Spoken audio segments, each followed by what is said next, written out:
Hi friends, నమస్తే. నేను మీ Vijayalakshmi. Welcome back to taste the best. మనము ఈరోజు హెల్దీ, సింపుల్, ఈజీ అయిన బీట్రూట్ జ్యూస్ ఎలా తయారు చేసుకోవాలో చూపిస్తాను.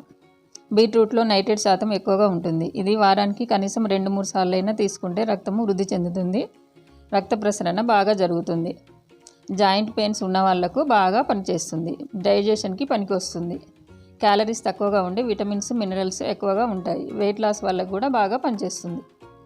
బీట్రూట్ జ్యూస్ కోసం నేను ముందుగానే 150 గ్రామ్స్ బీట్రూట్ తీసుకొని పీల్ చేసి చిన్న ముక్కలుగా కట్ చేసి పెట్టుకున్నాను. వీటిని మిక్సీ జార్లోకి వేసుకుందాం. బీట్రూట్ వాసన కాస్త వెగటుగా ఉంటుంది కాబట్టి 1/2 కప్పు క్యారెట్ వేసుకుందాం.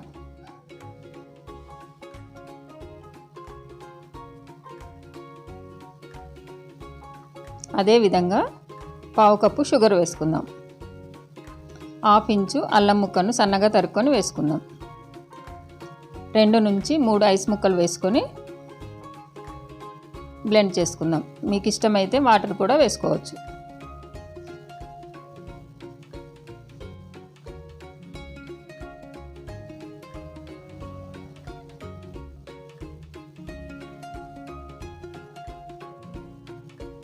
దీన్ని ఇప్పుడు మెత్తటి పేస్ట్గా బ్లెండ్ చేసుకున్నాం కదండి. 1/2 కప్పు వాటర్ కూడా యాడ్ చేసుకొని మరోసారి మెత్తగా స్మూత్ పేస్ట్లా మిక్సీ వేసుకుందాం.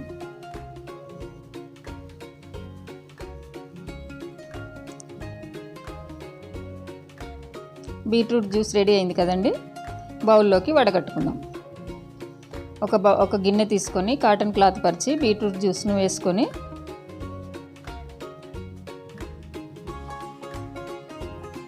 ఆ క్లాత్ మొత్తాన్ని దగ్గరగా తీసుకొని గట్టిగా పిండేసుకుంటే ప్యూర్ జ్యూస్ బయటికి వస్తుంది.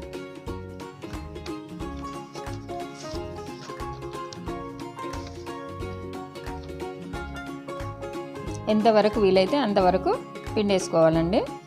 ఫ్రెష్ జ్యూస్ అనేది మనకు బయటికి వచ్చాక క్లాత్లో పిప్పి మాత్రమే మిగిలిపోతుంది. ఇది దేనికి పనికిరాదు కాబట్టి పక్కన పడేయండి. ఈ ఫ్రెష్ జ్యూస్లోకి ఒక నిమ్మ చెక్కను పిండుకుందాం.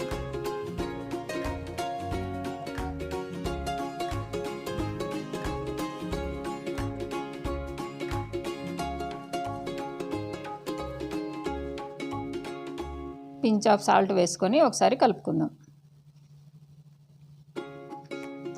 ఇలా చేయడం వల్ల బీట్రూట్లోని వగరు కాస్త తగ్గుతుంది. రెడీ అయింది కదండి. సర్వింగ్ గ్లాస్లోకి తీసుకుందాం.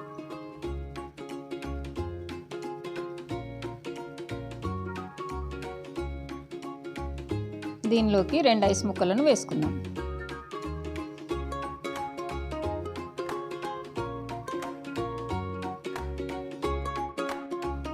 ఈ బీట్రూట్ జ్యూస్ నచ్చింది కదండి. ఇంకెందుకు ఆలస్యం, వెంటనే తయారు చేసి ఎలా వచ్చిందో కామెంట్ సెక్షన్లో పెట్టండి. లైక్ చేసి సబ్స్క్రైబ్ చేసి బెల్ ఐకాన్ని క్లిక్ చేస్తే నా కొత్త నోటిఫికేషన్స్ అన్నీ మీకు వచ్చేస్తాయి. వీలైతే ఇన్స్టాగ్రామ్లో, ట్విట్టర్లో ఫాలో అవ్వండి. మరో మంచి రెసిపీతో మీ ముందుకు వస్తాను.